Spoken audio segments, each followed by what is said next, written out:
Let's begin the show. The very first question, blank verse is best defined as. Blank verse की सही definition क्या है? Rhyme iambic pentameter होता है, अनराइम iambic pentameter होता है, फ्री रिदम विदाउट मीटर होता है, राइम फ्री वर्स होता है। तो इसका आंसर हो जाएगा बी। इसका आंसर क्या हो जाएगा? बी हो जाएगा इसका आंसर। क्वेश्चन नंबर 2 है, Shakespeare primarily use blank verse. Shakespeare ने ब्लैंक वर्स को कहाँ पे यूज किया? इस तरह की एक्सप्लेनेशन आपको एग्जाम हॉल में नहीं मिलने वाली है, आपको खुद ही पढ़कर समझना है। ठीक है, तो ब्लैंक वर्स को शेक्सपियर ने अपने सोनेट्स में यूज नहीं किया। सोनेट्स को आइम्बिक पेंटामीटर में लिखे गए हैं। नरेटिव पोएम्स में भी उन्होंने डिफरेंट स्टेंजा फॉर्म और मीटर को यूज किया है। अपने ड्रामास में इन्होंने इसको यूज किया। इसका आंसर हो जाएगा सी। इसका आंसर हो जाएगा सी।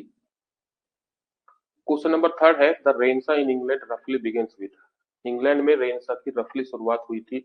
नॉर्मन कॉन्क्वेस्ट बिल्कुल नहीं होगा। रेन ऑफ हेनरी 8 हो सकता है, द रेस्टोरेशन या इंडस्ट्रियल रिवॉल्यूशन नहीं है। ठीक है, रफली पूछा है। एक्चुअल में ये हेनरी 7 के समय में शुरू हुआ था। एग्जैक्ट की बात करेंगे 1485 में, लेकिन रफली इसकी शुरुआत मानी गई है। ठीक है, बिगिंस हुआ है हेनरी 8 के समय में, रफली की बात हुई है। तो उसका आंसर ऑप्शंस के हिसाब से हमारा बी हो जाएगा। फ्लरिश कब हुआ? एलिजाबेथन एज में। ओरिजिनली ऑथेंटिकली शुरुआत कब हुई थी? ट्यूडर डायनेस्टी की स्थापना हुई थी 1485 में, और एक स्टेबल गवर्नमेंट आने पर वहां पर इसकी शुरुआत हुई थी 15th सेंचुरी के लेट में, और 16th सेंचुरी में ये फ्लरिश हुआ था। तो दिए गए ऑप्शंस में हमारा आंसर होगा बी। क्वेश्चन नंबर 4 है, reformation mainly challenge the authority of. Reformation movement start हुई थी, उसने किसकी अथॉरिटी को चैलेंज किया था? किसके खिलाफ गए थे? मोनार्की के, फ्यूडल सिस्टम के, रोमन कैथोलिक चर्च के, या द पार्लियामेंट के? रिफॉर्मेशन एक रिलीजियस मूवमेंट थी जो रेनेसां के साथ साथ चली, और उनका सीधा झगड़ा था रोमन कैथोलिक चर्च सिस्टम से, और इसके अगेंस्ट जाकर उन्होंने विरोध किया। वर्नेकुलर लैंग्वेज में हमारी बाइबल लिखी होनी चाहिए, हम उसको खुद पढ़ सके। ठीक है, और कैथोलिक चर्च सिस्टम को हम फॉलो नहीं करेंगे, हम उसको अपनी लैंग्वेज में पढ़ेंगे, समझेंगे। और एक नए रिलीजन की स्थापना हुई थी, एंग्लिकन चर्च सिस्टम। तो इसका सीधा विरोध किससे था? Catholic church system. सी इसका आंसर हो जाएगा। नेक्स्ट है, absurd drama is deeply influenced by. Absurd drama किससे प्रभावित था? रोमांटिक आइडियलिज्म से, एग्जिस्टेंशियल फिलोसफी से, विक्टोरियन मोरालिटी से, नियो क्लासिकल ऑर्डर से? आपके माइंड में घूम जाना चाहिए। 20th सेंचुरी का एक जॉनर है जो ड्रामा में एग्जिस्टेंशियल फिलोसफी को रिप्रेजेंट कर रहा है कि हमारा जो एग्जिस्टेंस है वो खतरे में है, हमारी कोई इंपोर्टेंस नहीं है, और अनलॉजिकल सी लाइफ दिखाई जाती है। तो बी इसका आंसर हो जाएगा, बी। हैरोल्ड पिंटर आपके सिलेबस में एक वर्क है, ग्रामर सेक्शन के अंदर, the birthday party belongs to the tradition of. किस परंपरा को फॉलो करता है? कॉमेडी ऑफ मैनर्स को, एब्सर्ड ड्रामा को, डोमेस्टिक ट्रेजेडी को, या हिस्टोरिकल हिस्ट्री प्ले को? ये एब्सर्ड ड्रामा को फॉलो करता है, और एब्सर्ड ड्रामा में भी इसका पर्टिकुलर एग्जाम्पल है कॉमेडी ऑफ मिनेस।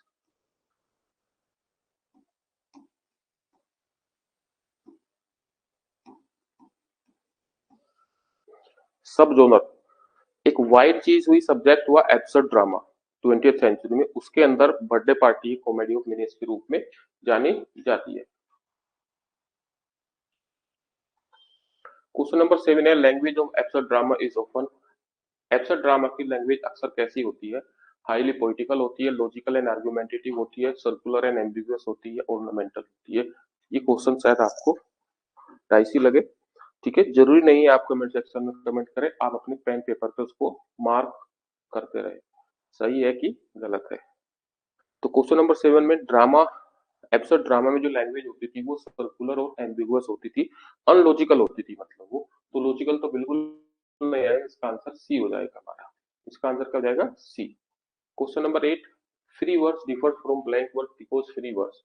देखिए, लिटरेरी टर्म पर भी क्वेश्चन आएंगे, बहुत सारे क्वेश्चन आएंगे, लिटरेरी फॉर्म पर भी क्वेश्चन आएंगे। वो लिटरेरी फॉर्म के साथ साथ उस वर्क का लिटरेरी फॉर्म जोनर पूछ लेगा जो हमारे सिलेबस में है, तो वो क्वेश्चन लिटरेरी फॉर्म का ही होगा। तो फ्री वर्ड्स ब्लैंक वर्ड से कैसे डिफरेंस है, हमें ऑप्शंस पढ़ने की जरूरत है कि नहीं है? देख लेंगे कि फ्री वर्ड्स में ना तो राइम होती है ना मीटर होता है, ब्लैंक वर्ड्स में मीटर होता है, राइम नहीं होता है। फ्री वर्स ब्लैंक वर्स से कैसे डिफरेंस है, ये क्वेश्चन पूछे। तो फ्री वर्स हमारा सब्जेक्ट हुआ, has no regular metre, is always lyrical, is written only in modern age, use rhyme. Free verse में राइम तो नहीं होती है, कोई रेगुलर मीटर नहीं होता है, is always lyrical, is written only in modern age. दिए गए ऑप्शन में से क्या चुनेंगे? फ्री वर्ड्स में राइम तो नहीं होती, ए एलिमिनेट हो जाएगा। हैज नो रेगुलर मीटर, ये भी नहीं होता है, ये हैज नो रेगुलर मीटर, जबकि ब्लैंक वर्ड्स में होता है, तो हमारा आंसर इसमें बी होगा। हमारा आंसर क्या होगा इसमें? बी होगा। ब्लैंक वर्ड्स के कंपैरिजन पूछा है इसमें हमें, ब्लैंक वर्ड्स के कंपैरिजन। ब्लैंक वर्ड्स में मीटर होता है लेकिन इसमें मीटर नहीं होता है, तो बी आंसर चुनेंगे इस इक्वेशन में। Question number 9, ode as a poetic form is generally. Ode जो पोएटिक फॉर्म है, ठीक है, इस जनरली नरेटिव होती है, डायडेक्टिक होती है, लिरिक एंड एलिवेटेड होती है, सटारिकल होती है। ये एक पर्सनल एक्सप्रेस करती है, पोएट के पर्सनल व्यूज को एक्सप्रेस करती है, उस सब्जेक्ट की तारीफ में लिखी जाती है, और इसमें स्टैंडर्ड स्ट्रक्चर बहुत एलिवेटेड होता है, तो सी इसका आंसर हो जाएगा। क्या आंसर हो जाएगा? सी इसका आंसर हो जाएगा। Question number 10, Shelley's ode to the west wind is divided into. Shelley का जो ओड है, जो 1820 में पब्लिश हुआ था, 1819 में लिखा गया था, ओड है वेस्ट विंड के ऊपर। इसमें क्या है? 3 कैंटोस है, 5 सेक्शन है, 4 मूवमेंट्स है या 6 स्टेंजाज है। इसमें 5 कैंटोस है और हर एक कैंटोस में 4 क्वार्टरन और एक कपलेट है, 4 टर्सेट और एक कपलेट है, ठीक है, तो बी इसका आंसर हो जाएगा, B. Petrarchan sonnet is divided into. Petrarchan sonnet divided होता है एक हुक्टेव में और एक सस्टेट में, तो बी इसका आंसर हो जाएगा। The usual rhyme scheme of Shakespearean sonnet is. 2018 में भी ऐसे क्वेश्चन आए थे, ऐसे क्वेश्चन आते रहेंगे। राइम स्कीम पूछ लेगा किसी भी स्टेंजर स्ट्रक्चर की या पोएट्री की, तो शेक्सपियरियन की पूछी है तो A B C D E F G G, C इसका आंसर हो जाएगा, सी इसका आंसर हो जाएगा, C. Question number 13, romantic poetry primarily emphasise. Romantic age में लिखी जाने वाली पोएट्री किस चीज पर फोकस करती है? रीजन पर नहीं, एलिमिनेट कर देते, नेचुरल एंड इमोशन पर, इंडिविजुअलिटी भी ऑप्शन हो सकता है, social realism, classical imitation. B इसका आंसर हो जाएगा। क्या आंसर हो जाएगा? 13 के लिए बी आंसर हो जाएगा।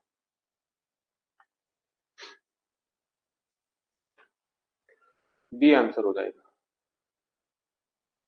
Tintern Abbey reflect Wordsworth belief.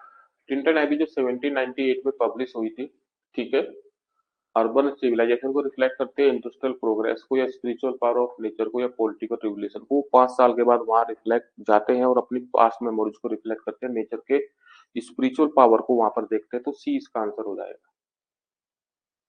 5 years have passed 5 summers with the length is from। ये लाइन कहां से ली गई है सभी को पता है, ओपनिंग लाइन है टिंटन एबी 1798 में, लिरिकल बैलेड में लास्ट पोएम थी, ठीक है। Surrealism as a movement focus on. Surrealism किस चीज पर फोकस करती है? सररियलिज्म किस चीज पर फोकस करती है?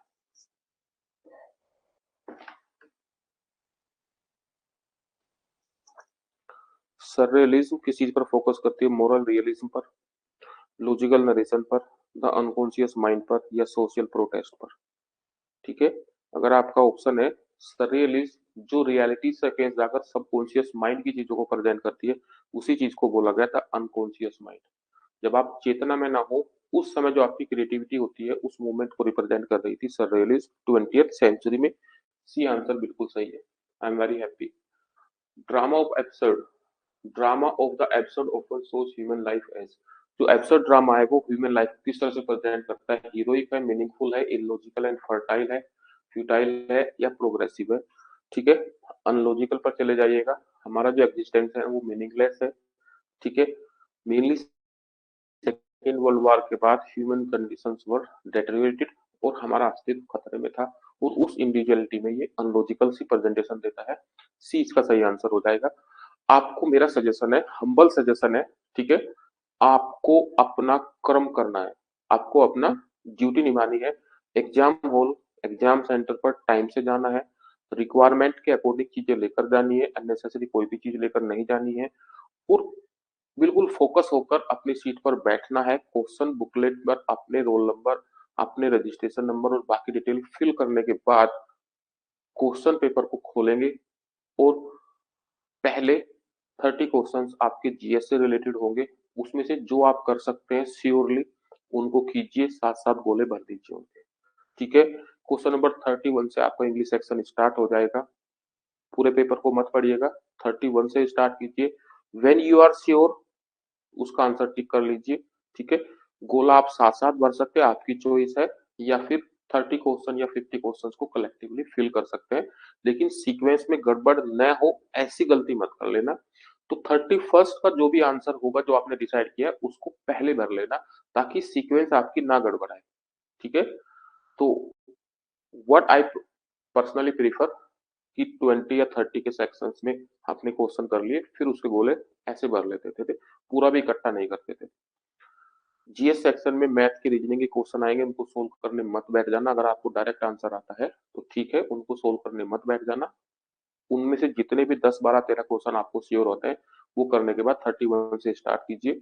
31 32 में जहां भी आपको बेस्ट आंसर लगे वो गोला साथ साथ भर दीजिए। उसके बाद 10 15 को इकट्ठा आप टिक करके भी भर सकते हैं या एक एक क्वेश्चन का साथ साथ कर सकते हैं।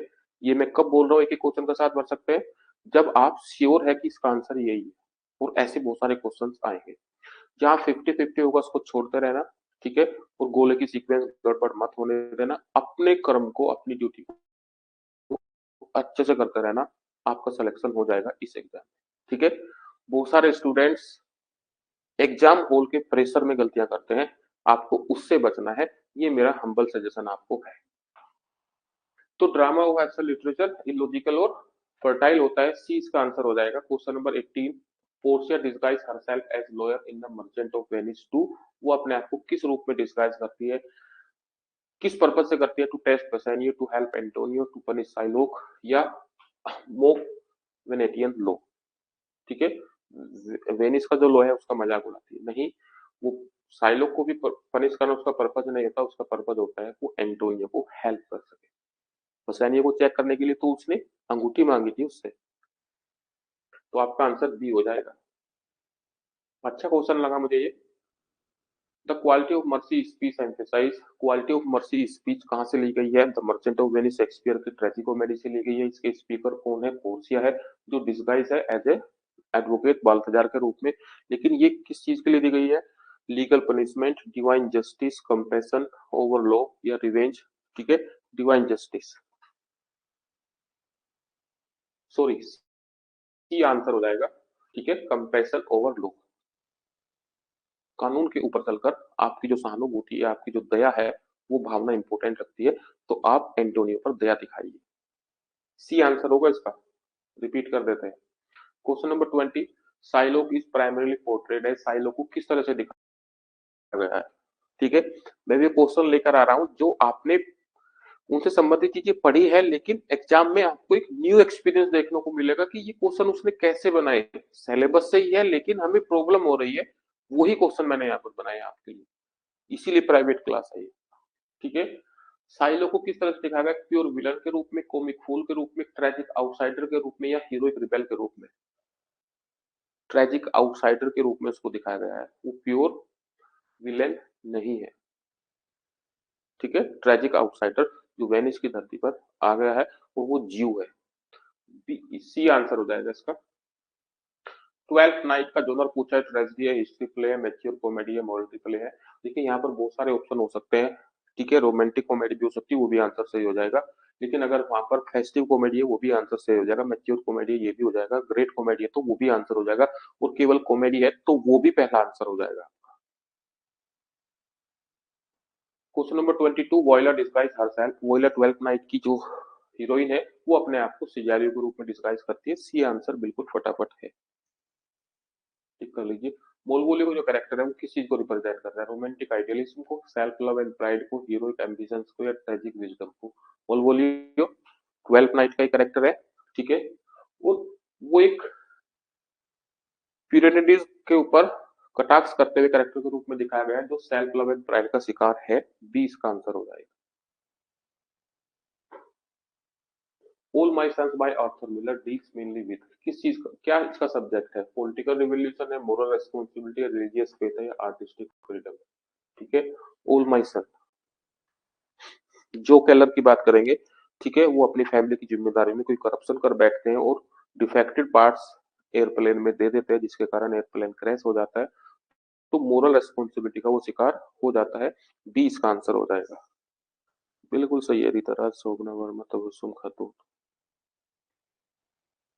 Very good. Question number 25, question number 25, जो कलर ट्रेजिक फ्लो क्या है? ऑल माय सन्स का ही प्रोटोगोनिस्ट है जो कलर, और ये एक मॉडर्न ट्रेजेडी के रूप में प्रेजेंट की जाती है, अमेरिकन ड्रामा का हिस्सा है, एक्सप्रेशनिस्ट मूवमेंट को रिप्रेजेंट करती है। ठीक है, कावर्डिक है, आइडियलिज्म है, ग्रीड एंड डिनायल है या जेलसी है? इसका आंसर हो जाएगा, उसको लालच आ जाता है और वो अपने अपराध को डिनाई भी कर देता है क्योंकि अपने साथी के ऊपर वो दोष आरोपण कर देता है, तो सी इसका आंसर हो जाएगा, ये इसका ट्रेजिक फ्लो था। और ये रिवील होने के बाद वो सुसाइड कर लेता है। All my self reflect Miller concept of, Miller के किस कंसेप्ट को रिप्रेजेंट करता है? क्लासिकल ट्रेजेडी, डोमेस्टिक या रिवेंज ट्रेजेडी या एब्सर्ड ट्रेजेडी? ठीक है, क्वेश्चन नंबर 26, क्वेश्चन नंबर 26,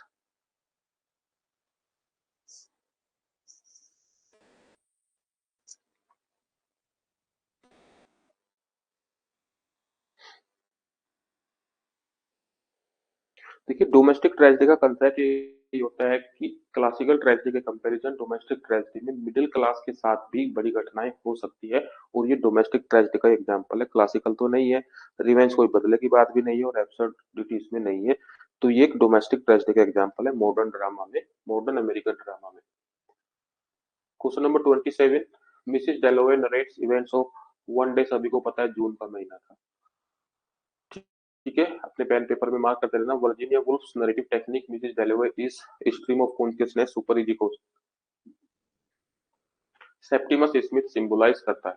ठीक है, मैंने एक साथ इससे क्वेश्चन रख दिए, लेकिन इनमें से कोई सा भी क्वेश्चन आ सकता है। सेप्टिमस स्मिथ मिसेस डेलावे के कैरेक्टर है जो फर्स्ट वर्ल्ड वॉर के वार ट्रॉमा से पीड़ित है मेंटली, बी आंसर हो जाएगा। Kanthapura is written by, Kanthapura किसका वर्क है? राजा राव का वर्क है, बी आंसर हो जाएगा।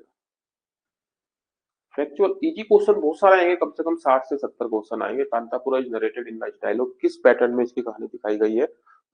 जैसे कोई फोक क्रॉनिकल हो, ठीक है, उस रूप में इसकी नरेटिव दिखाई गई है, डायरी नहीं है, ऑटोबायोग्राफी नहीं, एक लेटर के रूप में नहीं है, बी इसका आंसर हो जाएगा 31 के लिए। अपने पेन पेपर में मार्क करते रहिए, कमेंट सेक्शन में जरूरी नहीं है। स्कोर भी ट्रैक करना कि आप कहाँ गलती कर रहे हैं, उस क्वेश्चन को रिव्यू करेंगे, तो फोक क्रॉनिकल के रूप में इसको दिखाया गया है। The central theme of Kanthapura is, industrialisation है, गांधीयन नेशनलिज्म है, रोमांटिक लव है, अर्बन एलियनेशन है, तो इसका आंसर क्या हो जाएगा?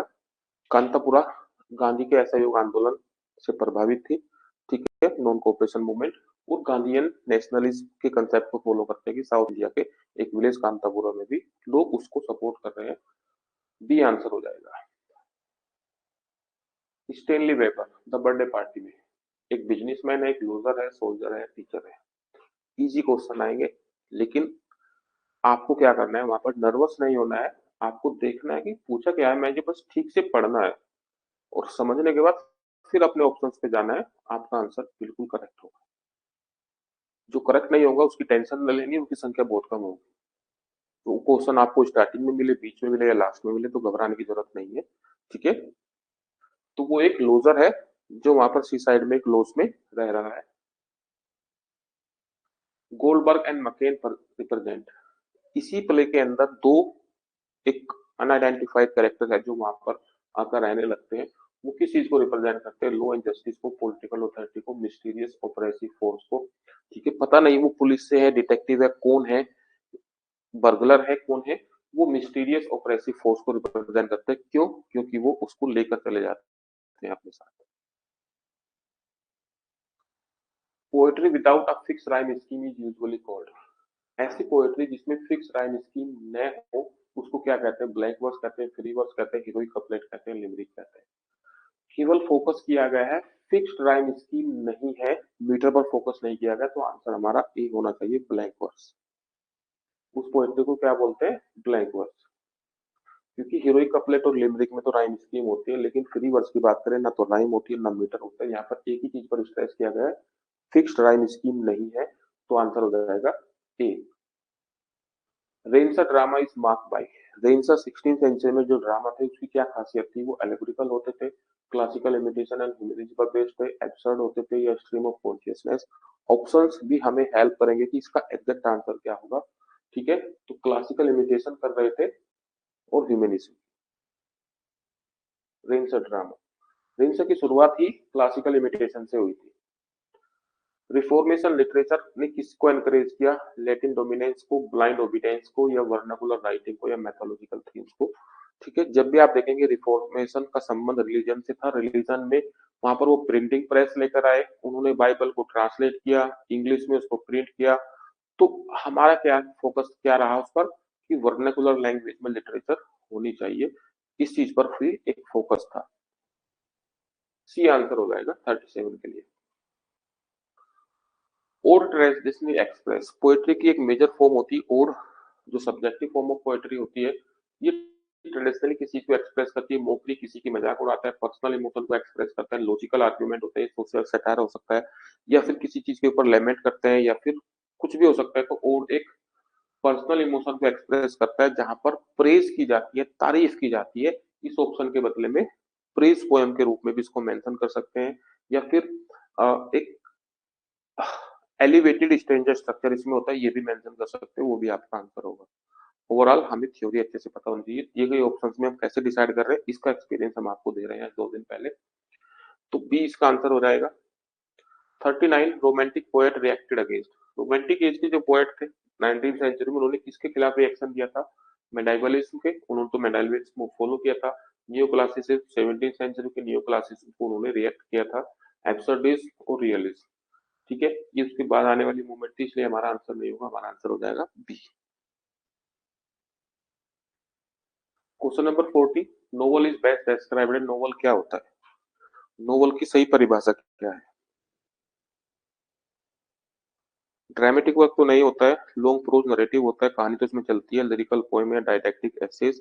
सुपर इजी ऑप्शंस दिए हैं, इसलिए हमें कोई भी प्रॉब्लम नहीं होगी, बी आंसर हो जाएगा।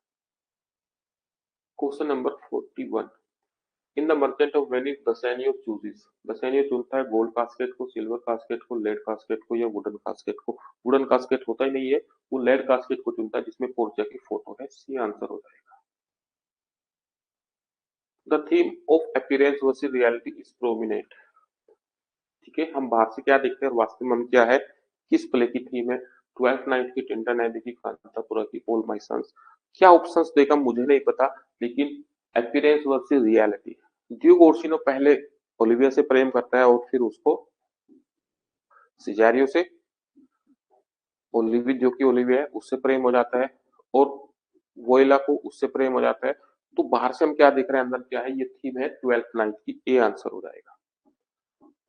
इंडियन एबी में टोपी की नहीं है, कांतापुरा गांधीयन फिलोसफी को रिप्रेजेंट करता है।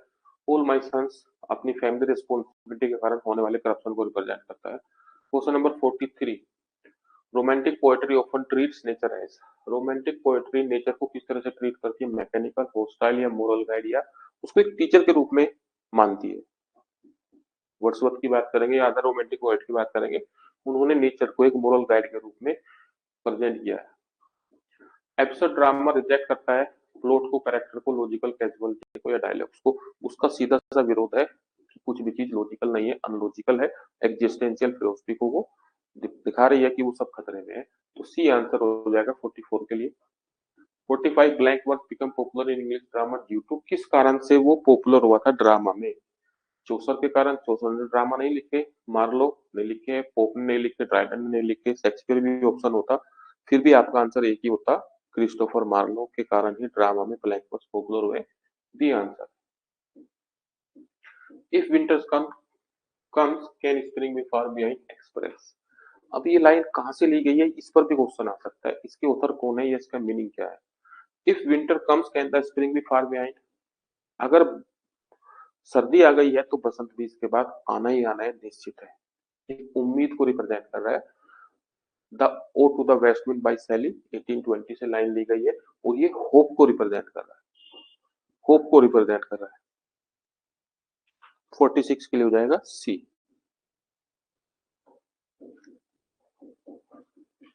Question number 47, Tintern abbey written in. वो ब्लैंक वर्स में लिखी गई है, सभी को पता है। बी आंसर हो जाएगा। 48, comedy in twelfth night arise mainly from. Comedy in twelfth night arises mainly from violence, disguise and misunderstanding. Twelfth night के अंदर कॉमेडी किस चीज से क्रिएट होती है? वो डिस्गाइज एंड मिसअंडरस्टैंडिंग से होती है, क्योंकि वोइला एंड सेबेस्टियन वहां पर ट्विंस है जो इलेरिया में आ जाते हैं, वो डिस्गाइज हो जाती है, जिसके कारण कंफ्यूजन हो जाता है और उसी के कारण कॉमेडी क्रिएट होती है इस प्ले के अंदर। बी आंसर हो जाएगा। Modern drama differs from classical drama. Modern drama classical drama से किस कारण से डिफरेंट है? गॉड एंड फेट के कारण, ऑर्डिनरी इंडिविजुअल्स, मैथोलॉजिकल हीरोज या royal family. Question number 49। Question number 49।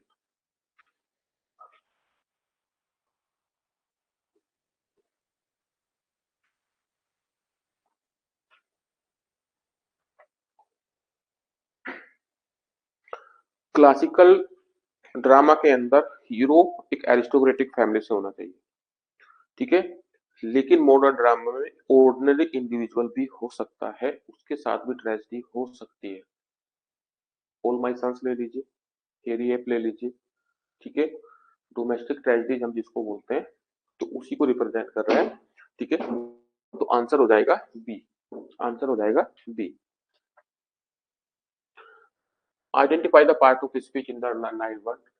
Underline word को हमने हाईलाइट कर दिया कलर चेंज के थ्रू। आपको उसमें पार्ट ऑफ स्पीच बतानी है। She spoke frankly about the matter. Question number 50। देखिए फ्रैंकली वर्ड स्पोक को मॉडिफाई कर रहा है, जो कि एक वर्ब है, वर्ब को मॉडिफाई करने वाले को एडवर्ब बोला जाता है, एडवर्ब बोला जाता है। Choose the correct preposition. He is fond as classical music. Fix preposition है, he is fond of something, तो हो जाएगा ए। ए आंसर हो जाएगा। Choose the correct English equivalent of the Hindi proverb नाचने जावे आंगन टेढ़ा।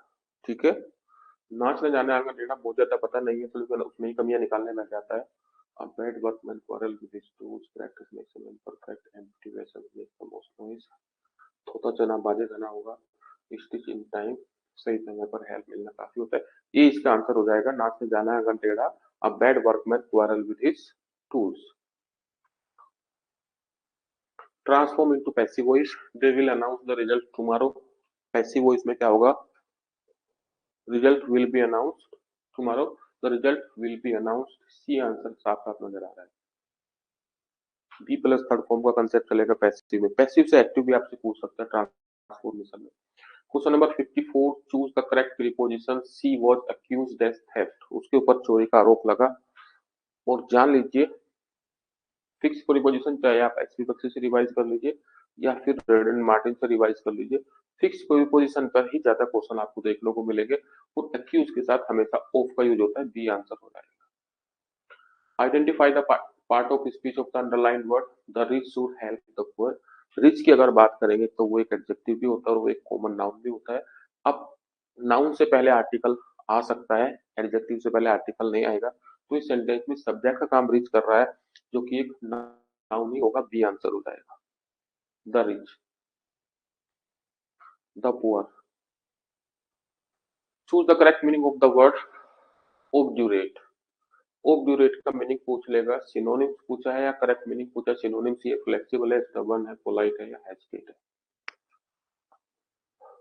ऑब्ड्यूरेट का मतलब है कि किसी के भी कहने पर वो अपना डिसीजन बदलने को तैयार नहीं है, मतलब वो हट्टी है, जिद्दी है, तो आंसर बी हो जाएगा। ऑब्ड्यूरेट मतलब अडिग है, अड़ियल है। Question number 57। Choose the correct English equivalent. Translation नहीं पूछी, इंग्लिश इक्विवेलेंट पूछा है। एक तीर से दो निशाने, kill two birds with one stone, शायद यही हो जाएगा। Hit the nail on the head, सही जगह पर निशाना लगाना। मेक बोथ एंड्स मीट, अपना गुजर करना।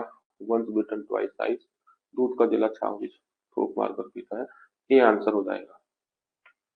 58। Choose the correct preposition. He succeeded dash hard work. He succeeded dash hard work. Question number 58।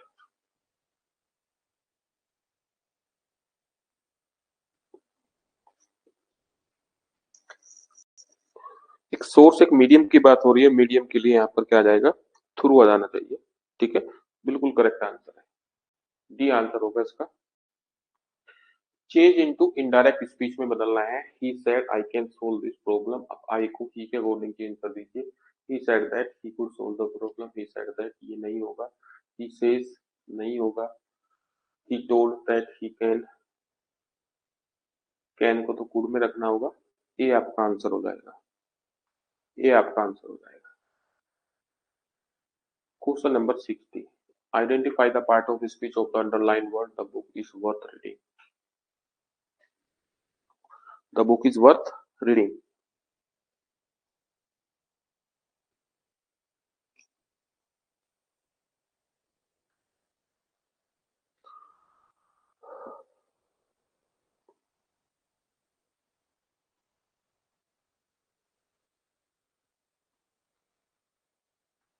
60 में देखिए एक लिंकिंग वर्ब का यूज करा है। लिंकिंग वर्ब हमेशा एडजेक्टिव को कनेक्ट करती है। The book is worth, book लायक है किस चीज के, रीडिंग, जो कि एक जेरेंड हुआ यहाँ पर। तो वर्थ यहाँ पर क्या है, एडजेक्टिव है। सी आंसर हो जाएगा। Question number 61। Choose the correct word formation. One who hates mankind. One word substitution को रिवाइज कर लीजिएगा, एक दो क्वेश्चन मिल सकते हैं। तो जो मेन काइंड से नफरत करता है, नफरत करने वाले को मेसो बोलते हैं। माइसोगोनिस्ट का मतलब यहाँ पर फीमेल से नफरत करना, और मैन काइंड का मतलब एंथ्रोपोलॉजी। तो आंसर हो जाएगा आपका सी, मिसएंथ्रोपी। 61 के लिए भी सी आंसर हो जाएगा। Choose the correct preposition. He is absorb dash his thoughts. विचारों में खो जाना। एब्जॉर्ब का मतलब होता है किसी चीज में समाहित हो जाना, उसको सोख लेना, उसमें डूब जाना। तो एब्जॉर्ब के साथ इन आएगा। ये आपका आंसर होगा, याद कर लेना। Question number 63। Translate into English. वह परीक्षा में अच्छे अंकों से पास हुआ। 63।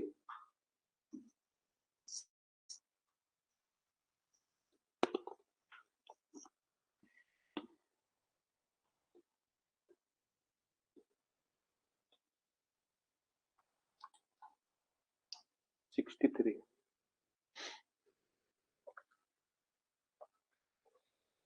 हुआ।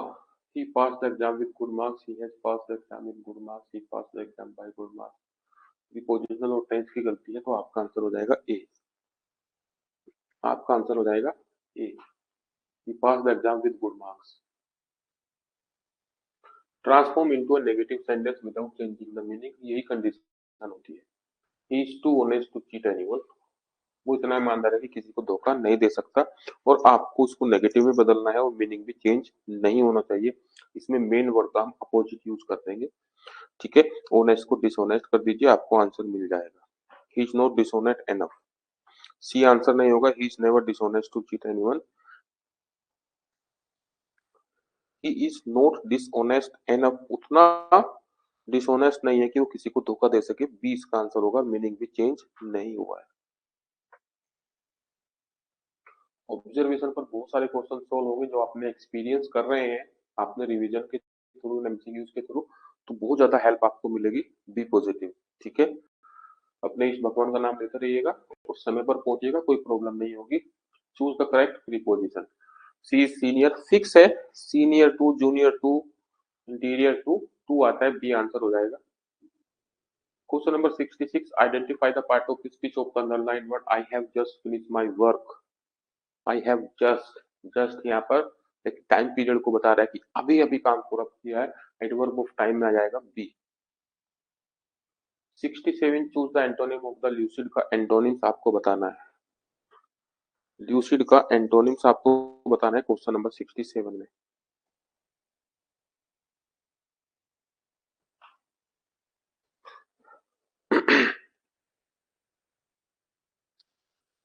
एंटोनिम पूछा है तो इसका आंसर हो जाएगा बी, वेग। ठीक है, B. Question number 68। Choose the correct English equivalent. देयर आई दुरुस्त आए। देयर आई दुरुस्त आए का ट्रांसलेशन नहीं, इंग्लिश इक्विवेलेंट पूछा है, समानार्थी। तो better late than never, time and tide wait for none, slow and steady wins the race, strike while the iron is hot. आपका आंसर हो जाएगा A. Change into interrogative sentence में बदलना है। सी रेयरली मेक्स मिस्टेक, इसको interrogative, सभी interrogative helping verb से start हो रहा है। Does she rarely make mistakes, does she ever make mistakes, does she make mistakes rarely, and does she make mistakes. यहाँ पर पूछा है रेयरली का यूज हुआ है, तो रेयरली को एवर में चेंज कर दिया इंटरोगेटिव में, बी आंसर आपका हो जाएगा। Choose the correct fix preposition पूछा है, he is indifferent dash praise और ब्लेम। फिक्स प्रीपोजिशन को रिवाइज कर लेना, 2 3 4 क्वेश्चन जरूर आएंगे। तो इंडिफरेंट के साथ हमेशा टू लगता है, इंडिफरेंट के साथ हमेशा टू लगता है, तो डी आंसर होगा आपका। Identify the part of speech of underline word he works hard every day. देखिए हार्ड एक ऐसा वर्ड है जो एडजेक्टिव और एडवर्ब दोनों में यूज होता है, तो यहाँ पर ये मॉडिफाई कर रहा है वर्ब को, तो ये एडवर्ब हो जाएगा। He works hard every day.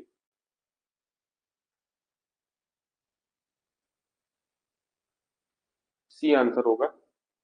Choose the meaning of the idiom to hit the roof. To hit the roof idiom का मीनिंग पूछा है, to repair the ceiling, to shout loudly, to reach success, to become very angry. Question number 72।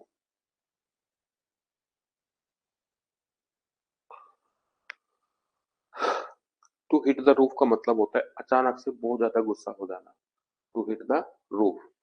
तो अपने idioms को, ठीक है, D answer होगा। Translate into incorrect English.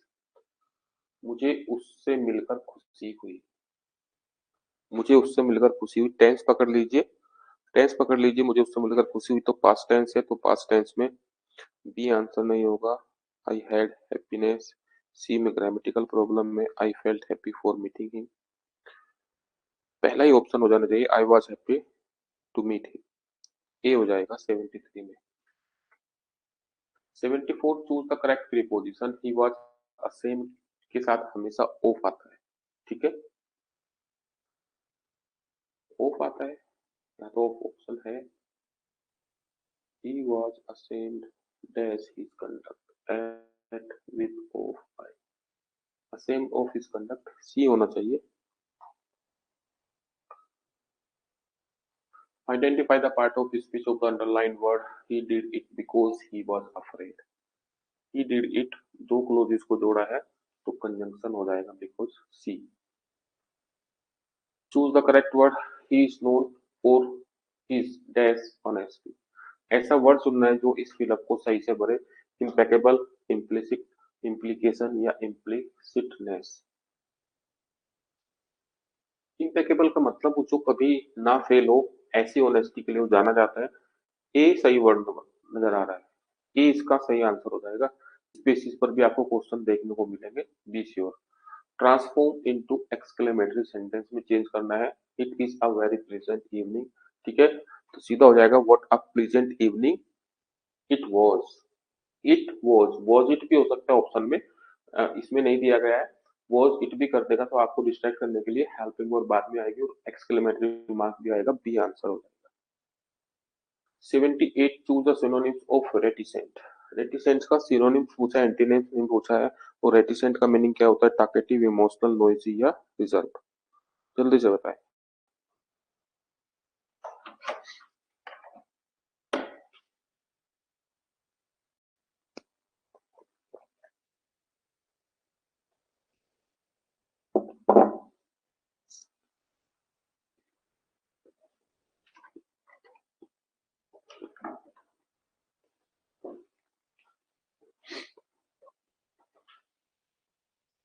D answer हो जाएगा।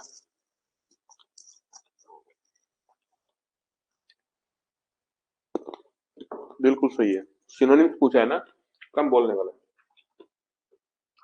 79 choose the correct preposition, he is anxious dash his result. 79 में क्या प्रीपोजिशन आएगी?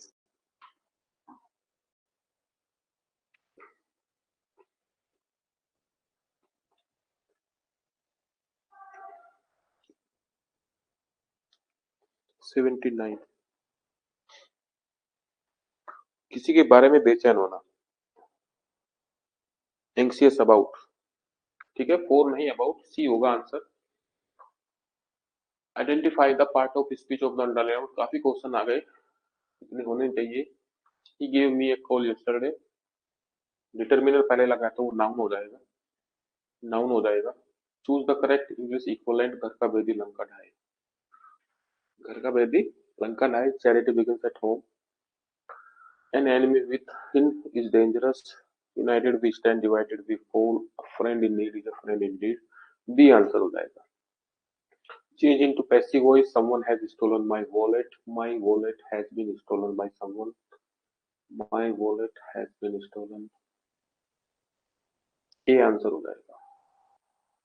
Choose the correct preposition, he is addicted, addicted के साथ हमेशा क्या आता है, विद, फॉर, टू या इन, एडिक्टेड टू, एडिक्टेड टू, और उसके बाद जेरेंट ही आएगा, ध्यान रखिएगा, आईएनजी फॉर्म आएगी।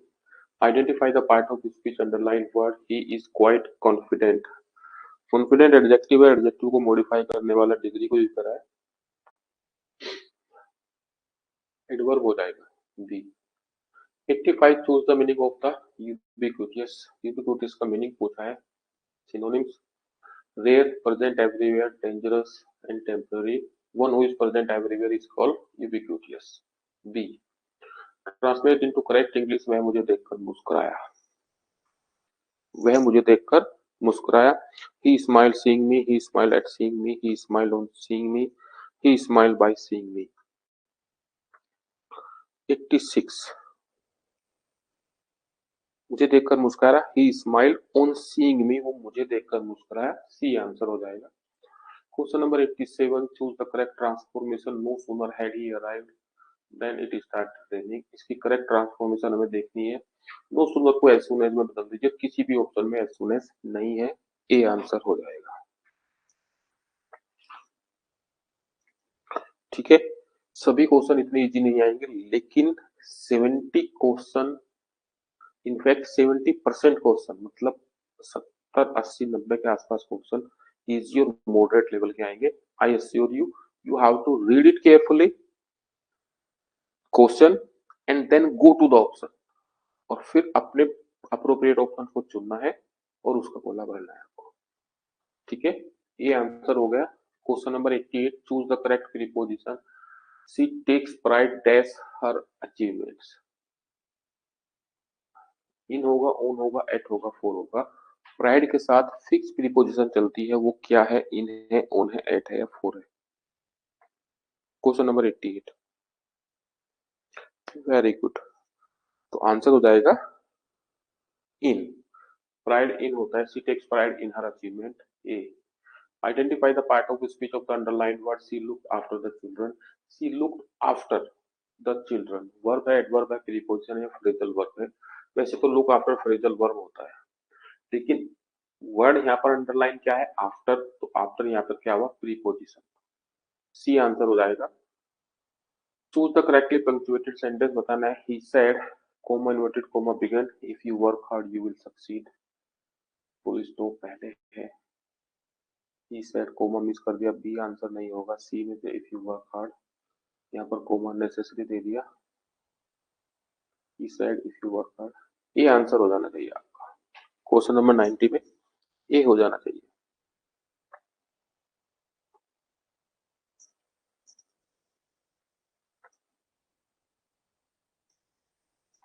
इफ वाले क्लोज पे कोमा लगेगा वहां पे, यू विल सक्सीड, अच्छा फुल स्टॉप बाद में दिया है इसलिए सी बताया गया है, बिल्कुल सही है।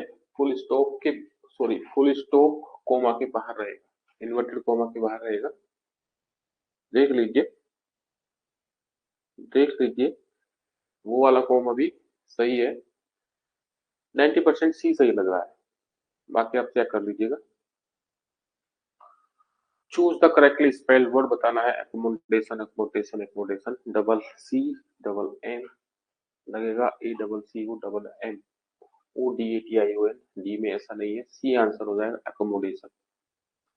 Choose the correct conjunction, he was tired dash he continue work, थका हुआ था, कंट्रेरी स्टेटमेंट दिया है तो कंट्रेरी स्टेटमेंट के लिए ऑल्दो आ जाएगा, आपका आंसर हो जाएगा डी।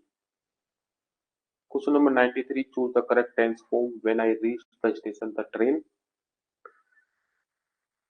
कौन सा काम पहले हो चुका था वो परफेक्ट में बन जाएगा, तो हैड लेफ्ट, सी हो जाएगा। Choose the correctly punctuated sentence, it's a matter of honour, it is a matter of honour, it is a matter of honour. देखिए, सी और डी तो नहीं होगा, ए और बी में से आपको डिसाइड करना है किसकी पंक्चुएशन सही है। जो इट के साथ कोमा है वो कौन सा सही है? इट इज और इट हैज के साथ हिसाब से देखा जाए तो बी आपका होना चाहिए। इट्स का मतलब तो पॉजिटिव केस हो जाएगा, तो बी आपका आंसर होगा। 95 choose the correctly spelled word. Privilege word की सही स्पेलिंग कौन सी है? Question number 95। Question number 95। ठीक है, हाफ टाइम में हम क्वेश्चन पेपर को सोल्व कर रहे हैं। आई अंडरस्टैंड कि आपको रियल पेपर में एक प्रोज और एक पोएट्री पैसेज भी मिलेगा, तो it will take slightly longer time. लेकिन जब आपकी तैयारी, आपका रिवीजन और आपका कॉन्फिडेंस लेवल और आप समय पर सारी चीजें है, तो फिर भी 90 मिनट्स में आपका पेपर सोल्व हो जाएगा। 90 मिनट के बाद आप उन क्वेश्चन को रिव्यू करेंगे जहां पर आपको 50-50 या 60-40 डाउट है। ठीक है, लेकिन जो श्योर आंसर है वो आपके 1.5 घंटे में हो जाएंगे और ओएमआर सीट में फिल हो जाएंगे। अगर उनकी संख्या 90 टू 100 है तो डोंट टेक टेंशन। उसके बाद 50-50 वालों को अटेम्प्ट करने की कोशिश कीजिएगा। नेगेटिव मार्किंग जरूर है, लेकिन केवल 50-50 वालों को ही अटेम्प्ट करने का रिस्क लीजिएगा। उससे बाद वालों को नहीं, छोड़ दीजिएगा उनको। ठीक है, ओवरऑल आपके 125 से ज्यादा क्वेश्चन सोल्व नहीं होने चाहिए। ठीक है, तो मैं अगर आपको क्लियरली बता दो, 2018 में होने वाले पेपर में जो हाईएस्ट मार्क्स थे, जिस बच्चे को टॉप 1 पोजीशन थी उसके 116 मार्क्स थे, और जनरल कैटेगरी में जो मेरिट गई थी वो 116 से 86 तक गई थी। मतलब 86 पर जनरल कैटेगरी के स्टूडेंट का सिलेक्शन हुआ था, जब सीट बॉयज कैटेगरी में 625 थी। तो मैं आपको फिर भी कह रहा हूँ कि आपको ये एलिमिनेटरी एग्जाम है, 13 गुणों को बुला जाएगा इंटरव्यू में, मेन एग्जाम के लिए सॉरी। तो 13 गुणों को बुला जाएगा आपके लिए। 100 का स्कोर बिल्कुल सेफ है, आपको कॉल होगी, आपको फोकस होना है मेन एग्जाम्स को डिस्क्रिप्टिव वे में लिखने पर। तो यहाँ पर क्या जाएगा? प्रिविलेज, PRIVILEGE, सी आंसर हो जाना चाहिए आपका। Question number 96, choose the correct conjunction, you must Hari that you will miss the bus. Choice की बात कर रहा है कि आपको या तो जल्दी का है या फिर आपकी बस निकल जाएगी और आ जाएगा। Choose the correct tense, by the next year, she अगले साल तक, she dash her degree. Will have completed होगा या विल बी कंप्लीटिंग होता, लेकिन यहाँ पर डी ऑप्शन मैच कर रहा है, D. Choose the correctly punctuated sentence, whose book is this. B और डी में क्या डिफरेंस है?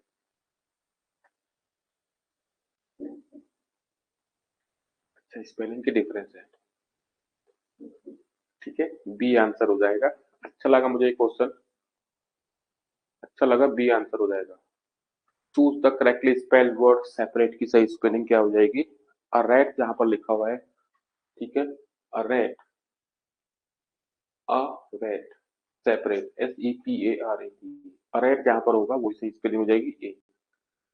The discovery of India is written by, किसके द्वारा? GL नैनो के द्वारा लिखी गई थी, 1946 में पब्लिश हुई थी। ये अहमदनगर फोर्ट में। The luncheon is best described as, तो लेंचियन WS मोगन का वर्क है। ठीक है, ट्रेजिक सोर्स स्टोरी है, साइकोलॉजिकल नोवेल है, ह्यूमरस ऑटोबायोग्राफिकल स्केच है, या मोरल एलिगोरी है?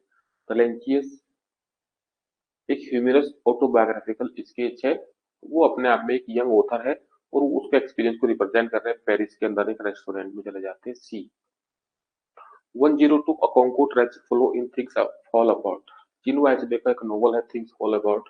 ठीक है, उसमें अकोंको का ट्रेजिक फ्लो क्या है? उसमें प्रोटोगोनिस्ट है pride and rigidity, excessive compassion, intellectual arrogance या कॉवर्डी।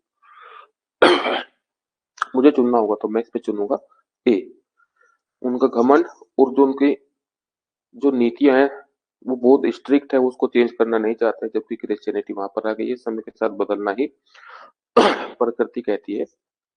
तो ए आंसर हो जाएगा 102 के लिए। Hayavadana draws is main plot from, Hayavadana Girish Karnad का एक मैथोलॉजिकल नॉवल, सॉरी ड्रामा है। उसकी कहानी कहाँ से इंस्पायर है? रामायण से, महाभारत से, ठीक है, कथा सरित सागर से, कथा सरिता सागर से या पंचतंत्र से? दिए गए ऑप्शन में इसका आंसर हो जाएगा सी। यंक इज द करेक्टर इन। यंक एक प्रोटोगोनिस्ट है ऑल माय सन्स में, हैरी एप में, हायवर्न में या यूलिसिस में। यूलिसिस तो यूलिसिस ही है, तो हैरी एप में वो, जो कि एक मॉडर्न ट्रेजेडी है। Turning and turning the widening जायरे is the opening line of. बड़ी अच्छी लाइन है, अच्छा क्वेश्चन है।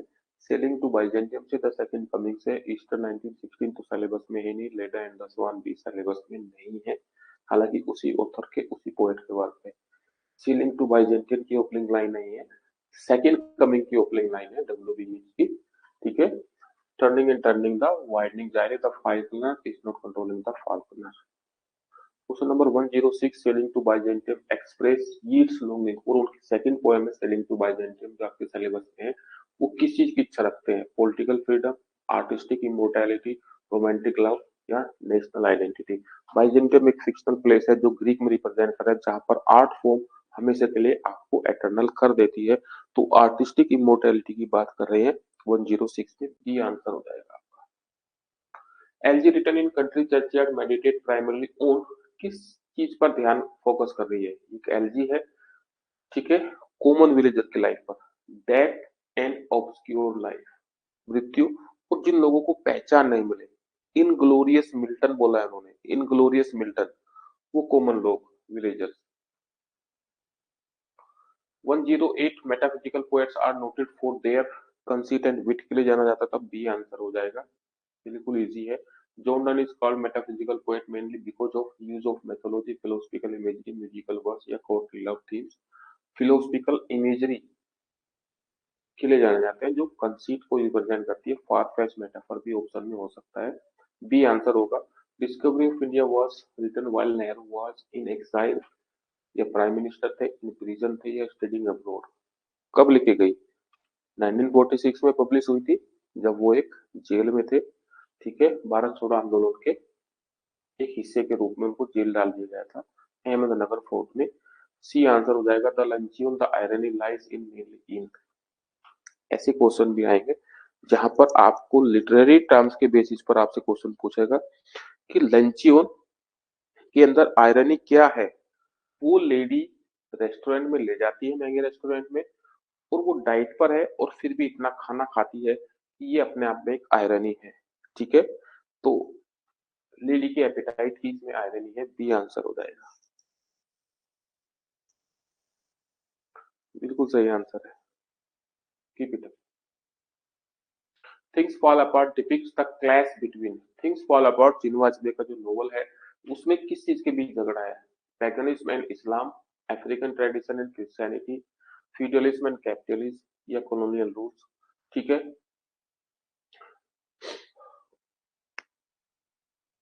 बी आंसर इसका हो जाएगा। अफ्रीकन ट्रेडिशन एंड क्रिश्चियनिटी के बीच में क्लैश को रिप्रेजेंट कर रही उसी चीज को बोला गया थिंग्स फॉल अपार्ट, जिसका टाइटल लिया गया है डब्ल्यू की पोएम द सेकंड कमिंग से।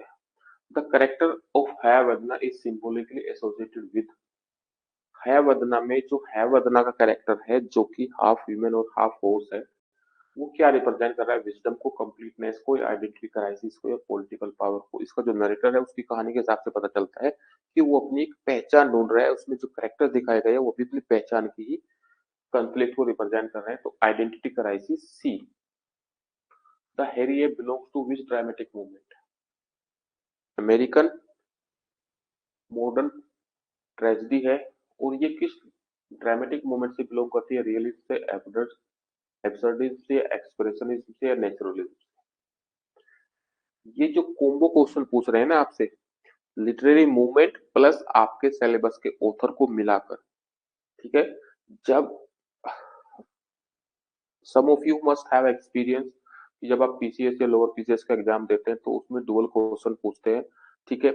ट्रेडिशनल थीम पर लेटेस्ट होने वाले अपडेट को कंबाइन कर कर पूछते हैं कि पॉलिटिकल फील्ड में या फिर साइंटिफिक फील्ड में कोई नई इन्वेंशन आई है और जिसका उस सिलेबस के उस टॉपिक से संबंध है, तो दोनों को मिला देता है।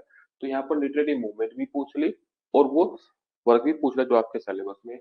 तो हैरी एप किस मूवमेंट से बिलोंग करता है? तो एक्सप्रेशनिज्म से बिलोंग करता है, सी आंसर हो जाएगा। तो ऐसे क्वेश्चन के लिए तैयार रहना, क्योंकि इसको यूपीपीएससी करा रही है things fall apart the centre can not hold.